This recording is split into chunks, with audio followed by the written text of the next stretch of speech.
गांव के किनारे मिट्टी की झोपड़ी में हरिया और उसकी पत्नी गीता रहते थे। हरिया रोज जंगल जाता, लकड़ियां काटकर लाता।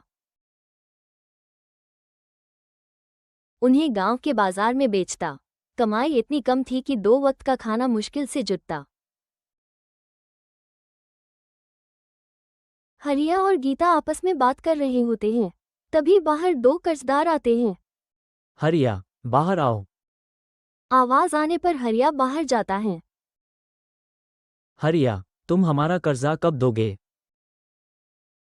आप लोग मुझे कुछ दिन की मोहलत दीजिए, मैं आपके सारे पैसे चुका दूंगा। कब से मोहलत ही 2 दे रखी है। बस, बहुत हुआ। अगर इस हफ्ते तुमने हमारा कर्जा नहीं दिया तो तुम्हारा घर का सारा सामान उठाकर ले जाएंगे। इतना कहकर वो लोग वहां से चले जाते हैं। गीता अंदर खड़ी सारी बातें सुन रही थी। उसकी आंखों में आंसू बहने लगे। हे भगवान, कब तक हमें ये अपमान सहना पड़ेगा। हरिया रोज की तरह घर से सीधा जंगल जाता है। वहां से लकड़ियां काटकर सीधे बाजार में बेचने जाता है। वहां उसने देखा कि शहर से कुछ ग्राहक व्यापारी से लकड़ियां खरीदने आए हैं। अरे व्यापारी जी, ये कैसी लकड़ियां दे रहे हो? गीली हैं, जलती ही नहीं, ग्राहक शिकायत करते हैं। और कहीं से मिलती है क्या? अगर चाहिए तो यही लेना होगा, वरना चलो अपने घर। हरिया ये सब चुपचाप देख रहा था। उसके मन में विचार आया। व्यापारी खराब लकड़ी देकर भी लोगों से इतना पैसा वसूलता है, लोगों को ठगता है। अगर मैं ईमानदारी से अच्छी लकड़ी बेचूं और सीधे शहर जाकर बेचूं तो मुझे भी अच्छा दाम मिलेगा और लोगों को भी फायदा होगा। उस शाम घर लौटकर हरिया ने गीता से बात की। गीता, मैंने आज बाजार में देखा, लोग व्यापारी से परेशान हैं। लकड़ियां खराब, दाम ज्यादा। मैं सोच रहा हूं, क्यों न शहर जाकर सीधे बेचूं, वहां सही दाम मिलेगा। ये सोचना आसान है, लेकिन शहर जाना, वहां सामान बेचना, ये सब इतना आसान नहीं। और अगर व्यापारी को पता चला तो?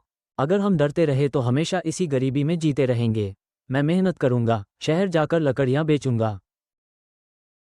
ठीक है, जैसा आपको ठीक लगे। रामू ने बैलगाड़ी का इंतजाम किया और जंगल जाकर लकड़ियां काटी। वो लकड़ियां लेकर शहर चला जाता है। लोगों ने उसकी लकड़ी पसंद की क्योंकि वो सूखी और अच्छी थी। पहली बार में ही उसे अच्छे दाम मिले। ये बात व्यापारी के चमचों को पता चल जाती है और वो दौड़कर व्यापारी के पास पहुंचते हैं। मालिक, बड़ी मुसीबत हो गई। वो लकड़हारा हरिया अब शहर जाकर लकड़ियां बेच रहा है। क्या ये गरीब मेरी आंखों में आंखें डालकर मुकाबला करेगा? इसकी हिम्मत कैसे हुई मेरे धंधे को चुनौती देने की? मालिक, अगर ये ऐसे ही शहर में लकड़ी बेचता रहा तो लोग आपकी दुकान पर आना बंद कर देंगे। गांव का व्यापारी ये देख बौखला गया। पहले दिन ही हरिया को शहर से लौटते समय रास्ते में ही रोक लिया। हरिया, तू शहर जाकर लकड़ियां बेचेगा? मेरा धंधा चौपट कराएगा ये मत भूल। इस गांव में कारोबार मेरा चलता है। अगर तूने शहर जाकर लकड़ियां बेची तो अच्छा नहीं होगा। व्यापारी जी, मैं बस अपनी मेहनत का सही दाम चाहता हूं। आपका धंधा चलता रहे, मुझे क्या आपत्ति है। एक बार समझा रहा हूं, अगर दोबारा शहर गया तो तेरे लिए अच्छा नहीं होगा। हरिया चुप रहा, लेकिन उसके मन में डर जरूर बैठ गया। हरिया निराश होकर घर लौटता है। क्या हुआ? आप परेशान लग रहे हैं। गीता, व्यापारी ने धमकी दी है। कहता है अगर शहर गया तो अच्छा नहीं होगा। मैंने तो आपसे पहले ही कहा था, लेकिन भगवान आपको आपकी ईमानदारी और मेहनत का फल जरूर देंगे।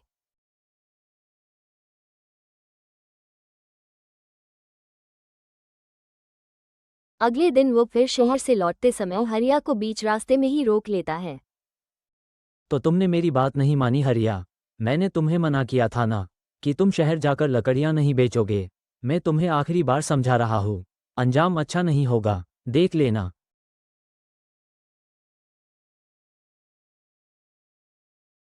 ऐसे ही कई दिन गुजर जाते हैं। व्यापारी की मां की तबीयत खराब हो जाती है। वो उन्हें शहर के अस्पताल ले जा रहा था। रास्ते में अचानक गाड़ी खराब हो जाती है। तभी हरिया शहर से लौट रहा था। उसने वहां व्यापारी और उसकी मां को देखा और गाड़ी से उतरकर उनके पास पहुंचा। क्या हुआ ठाकुर साहब, आपकी माँ की तबीयत खराब है क्या? मैं आपकी कुछ मदद करूं? मेरी मदद कर, माँ की जान खतरे में है। उन्हें शहर ले जाना है पर गाड़ी आगे नहीं बढ़ रही। मैं तेरे आगे हाथ जोड़ता हूँ। मेरी माँ की जान खतरे में है। उन्हें अस्पताल ले जाना बहुत ज़रूरी है। व्यापारी की मां बेहोश हो जाती है। रामू को उनकी मां पर दया आ जाती है और वो अपनी बैलगाड़ी में बैठकर अस्पताल ले जाता है। हरिया की मां की जान बच जाती है। अगर आप इन्हें सही वक्त पर नहीं लाते तो इनकी जान भी जा सकती थी, पर अब वो ठीक है। गौरी हरिया का इंतजार कर रही होती है।